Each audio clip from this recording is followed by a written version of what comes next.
Vous savez que les 4 évangiles se présentent comme la réalisation de ce qui était annoncé par la Bible, la loi et les prophètes, etc. Ça veut dire que pour bien lire Saint Luc, il est nécessaire de connaître un petit peu l'Ancien Testament, hein, mais Saint Luc ne se lance pas dans une espèce de comparaison. Par exemple, quand dans Saint Matthieu, hein, on annonce la naissance de Jésus, Saint Matthieu immédiatement dit, pour que s'accomplisse l'Écriture, comme il est dit dans l'Écriture, voici que la Vierge est enceinte, elle enfantera, on l'appellera Emmanuel. Donc, Matthieu cite le livre d'Isaïe. Saint Luc ne le cite pas du tout. Il n'y a pas besoin, ça réalise globalement les Écritures. C'est-à-dire que Saint Matthieu essaye de vérifier si là, ça concorde avec les Écritures, là ça concorde, là ça concorde, là ça concorde. Saint Luc lui dit globalement, Jésus réalise l'ensemble des Écritures. La loi et les prophètes, ça mène à Jésus, point. Hein? C'est-à-dire que c'est pas, on va chercher dans la Bible pour voir s'il y a des points qui correspondent, on sait que ça correspond, donc quand on relit la Bible, on la lit comme l'annonce du Christ.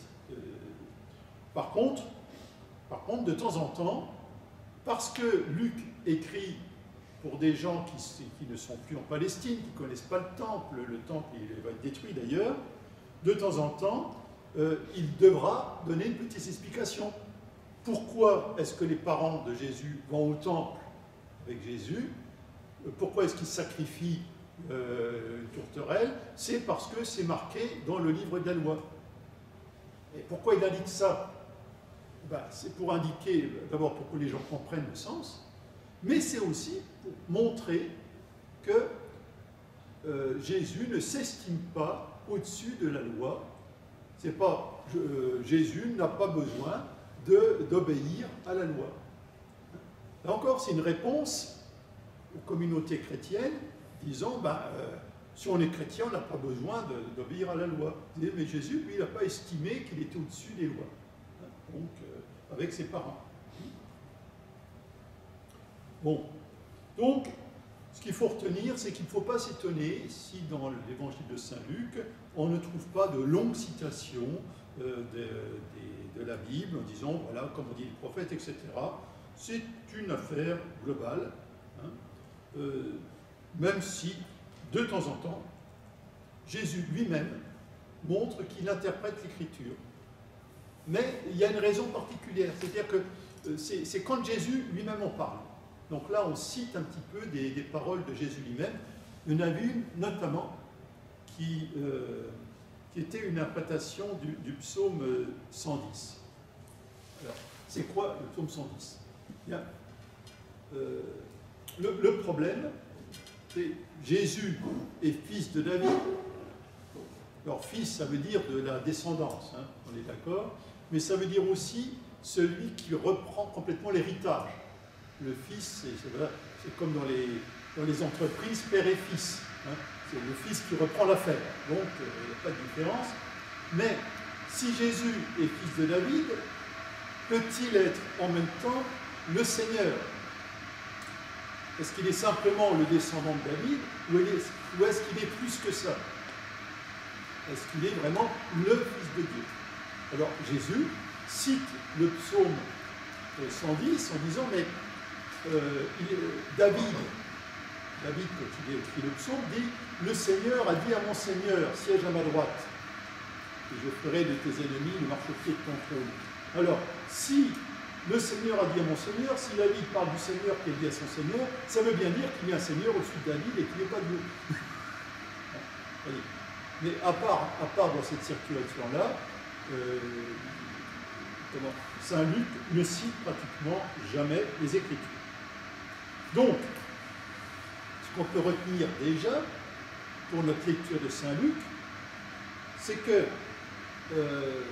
lire dans l'esprit de Saint Luc, c'est lire la Bible de façon générale, hein, mais à la lumière de l'esprit du Christ, à la lumière de la résurrection, hein, parce que c'est lui qui nous permet de comprendre les Écritures. Vous vous rappelez qu'à Emmaüs, les disciples connaissent les Écritures par cœur, hein, il n'y a pas de problème, mais ils ne comprennent pas. Et Jésus leur dit, mais bande d'andouilles, enfin, ô esprit sans intelligence, non à croire, hein, et il leur explique les Écritures, mais à partir de la résurrection. C'est-à-dire que c'est à la lumière de la vie du Christ, de sa mort et de sa résurrection, que tout à coup, pour les chrétiens, la loi, les prophètes, enfin tout l'Ancien Testament, prend du sens. Vous voyez, c'est comme ça que ça fonctionne. Donc pour nous aussi, c'est-à-dire que lorsque nous lisons la Bible, on peut dire qu'une lecture chrétienne de la Bible, c'est bien une lecture où on ne trie pas dans la Bible ce qui correspond à Jésus, ce qui ne correspond pas, on ne trie pas les cailloux et les lentilles, on dit tout renvoie au Christ, à condition de lire ça dans la lumière des évangiles. Bien. Alors, on note que Saint Luc est profondément attaché au judaïsme, mais il y a du neuf. Hein? Il y a du neuf. On passe de la lettre à l'esprit, on passe de l'ancien au nouveau, mais ça se fait dans la joie. C'est-à-dire qu'on ne rejette pas l'ancien. Vous vous rappelez peut-être de du moment où Jésus est un peu en débat avec les pharisiens parce que ses disciples ne se lavent pas les mains avant de passer à table. Pas assez. Et pourquoi est-ce qu'ils ne font pas comme? Et Jésus dit, mais est-ce que les invités de la noce peuvent se réjouir pendant que l'époux est avec eux, hein, on a autre chose à faire que de faire des trucs pénitentiels. Mais vous vous inquiétez pas, l'époux leur sera enlevé, et là, ce jour-là, vous inquiétez pas, ils jeûneront. Et puis, il continue en disant, mais on ne met pas du vin nouveau dans des outres anciennes. Parce que sinon, le vin fait péter les outres, on a tout perdu. Un vin nouveau, outre neuve, hein, mais ceux qui ont goûté du vieux vin disent toujours que c'est le vieux qui est le meilleur. Mais si vous écoutez bien cette parabole, vous apercevez que Jésus dit, attention, le but, c'est pas de perdre les outres. Le but, c'est pas de se dire que les vieilles outres, elles servent à rien, qu'elles sont mauvaises, que le vieux vin est mauvais. Puis simplement, si vous voulez un autre vin, il ne faut pas essayer de le mettre là-dedans parce que vous allez tout gâcher. Vous allez foutre en l'air le vin et les autres. Donc, quand on voit bien cette parabole, on s'aperçoit que Jésus ne dit pas c'est mes disciples qui ont raison, vous êtes des imbéciles de continuer à faire vos pratiques de jeûne, etc. Il dit simplement on n'est pas dans la même logique. Donc, c'est continuer à faire ce que vous avez à faire, c'est très bien, vous êtes respectez ce que vous avez appris, mais par ailleurs, ne demandez pas à d'autres qui débarquent ou qui sont dans une autre logique de faire comme vous, parce que sinon, tout va péter. Quoi.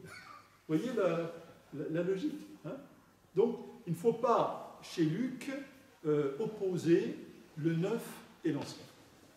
Et ça se vérifiera dans de nombreuses paraboles, mais c'est comme ça que ça fonctionne.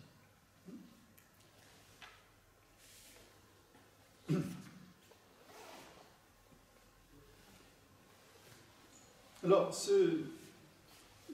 comme je le disais un peu tout à l'heure, le passage de l'ancien au nouveau se fait dans la joie, et ça va se vérifier dès la rencontre de Marie et Élisabeth. D'abord, Élisabeth, elle est contente pour elle toute seule, voilà, elle est heureuse pour elle, elle est heureuse aussi de rencontrer Marie, Marie est heureuse de rencontrer Élisabeth, et dans les deux cas, c'est parce qu'il a pris pitié de son peuple. Dans les deux cas, on nous renvoie au salut d'Israël. Vous voyez? Et quand à la fin de l'évangile, on dira, mais il faut aller prêcher, mais dans l'univers entier, à commencer par Jérusalem. Vous voyez? Il y a un enracinement extrêmement fort. Hein? On va dire que Jésus est la lumière des païens, bon, ça marche, mais en même temps qu'il est la gloire d'Israël. Hein? Mais ça passera évidemment par une tension, puisque on dira, là aussi c'est l'annonce, hein, l'annonce de l'ange Gabriel, c'est qu'il sera là pour la chute et le relèvement de beaucoup en Israël.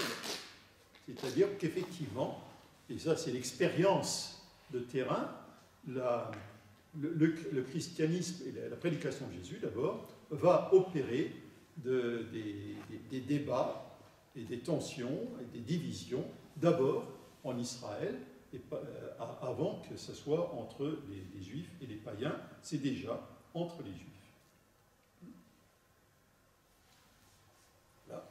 Et c'est ce qu'il annoncera Gabriel à Marie, hein, un glaive te transpercera l'âme et seront dévoilés les débats de bien des cœurs. Je me propose à ce point de mon petit exposé de faire un petit break une seconde, c'est-à-dire est-ce qu'il y a là-dessus des questions, des précisions, de réagir? N'hésitez pas. Que ça vous semble clair surtout. Oui? J'ai une question sur la dernière phrase que vous venez de dire, s'il vous plaît, que je trouvais très, très belle et symbolique.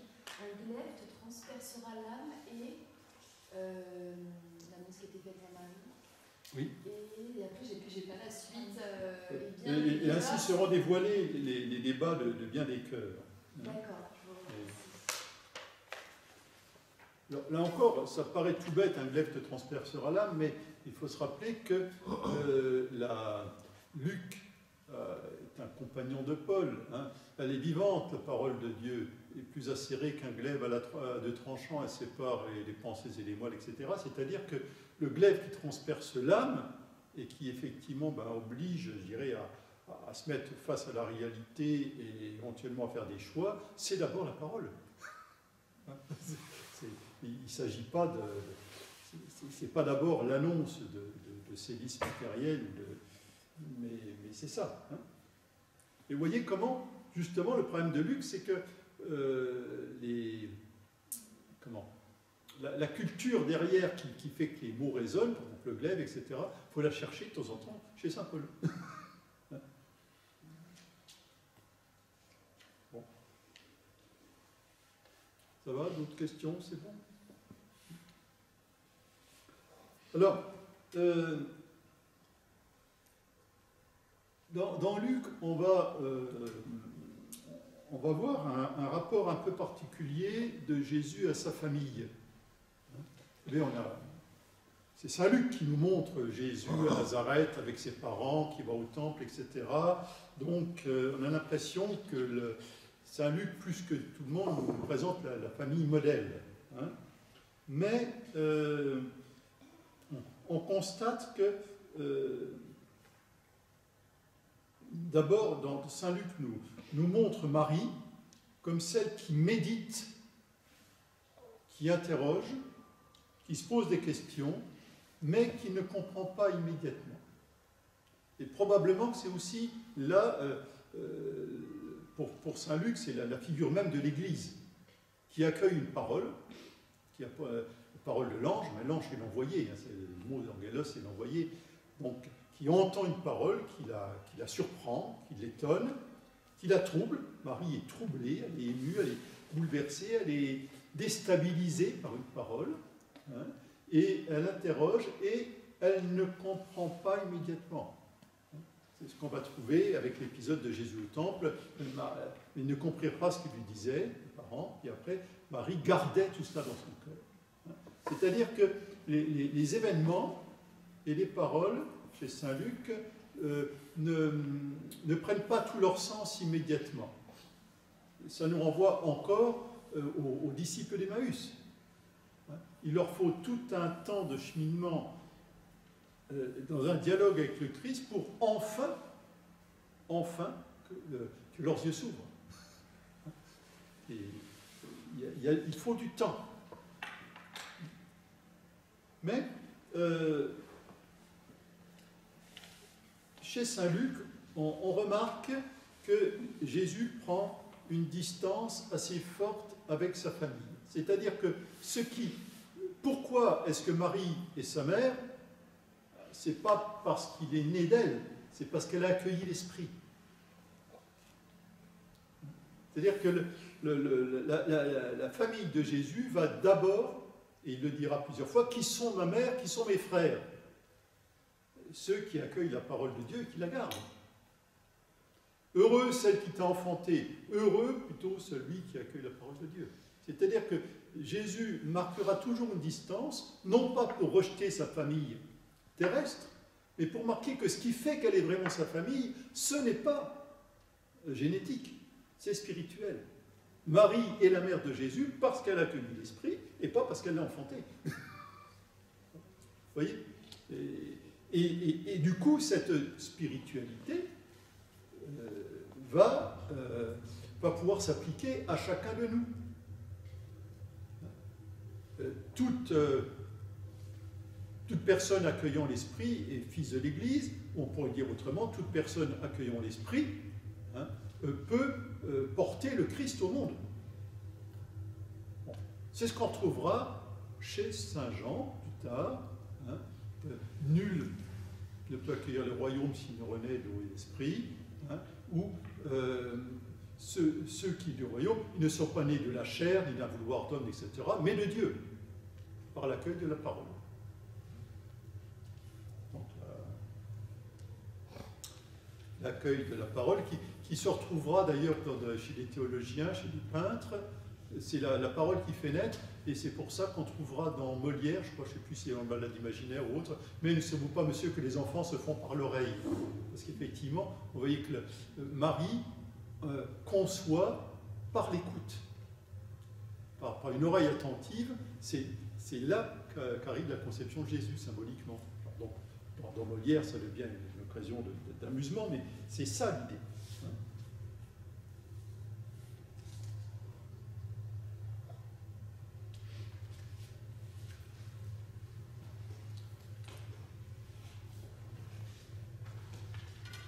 Alors, il va y avoir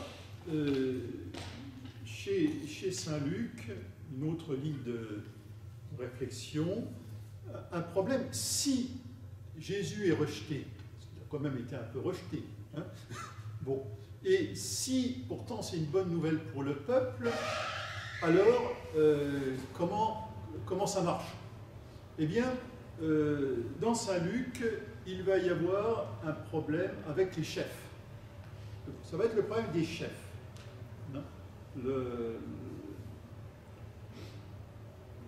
Les chefs et les grands prêtres. Et chez Saint Luc, les responsables, fondamentalement, ce sont les chefs et les grands prêtres.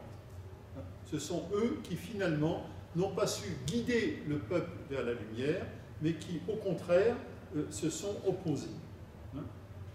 C'est-à-dire que dans tout l'évangile de Jésus, pratiquement jusqu'à la crucifixion, où il y a un mot pour dire les chefs et le peuple, pour le reste, c'est clairement le peuple qui se réjouit, le peuple qui accueille la parole, et de l'autre côté, les chefs qui, entre guillemets, craignent pour leur place, et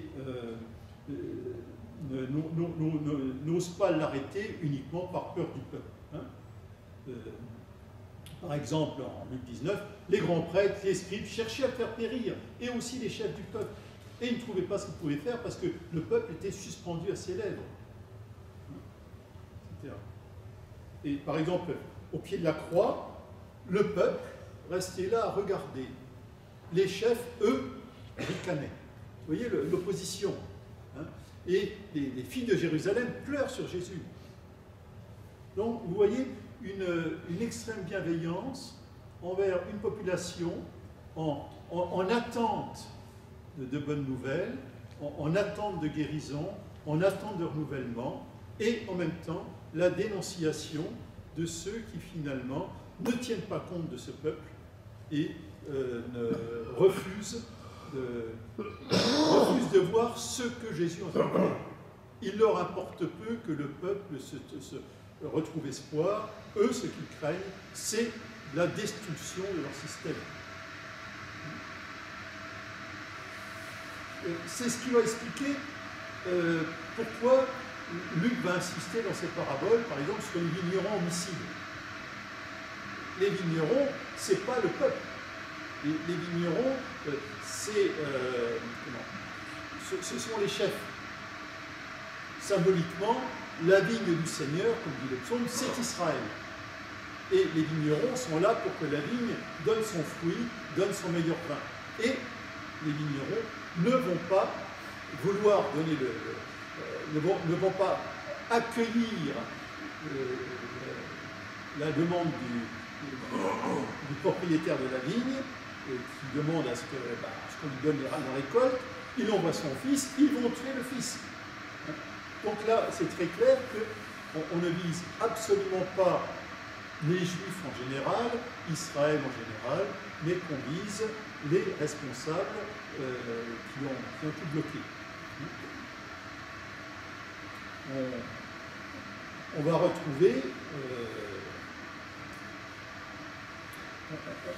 retrouver cela également à travers les notables. Alors c'est plus les chefs, mais les notables, ceux qui ont une place importante dans la communauté, ceux qui sont des spécialistes de la Bible, qu'on appelle les scribes, donc les interprètes, et qui vont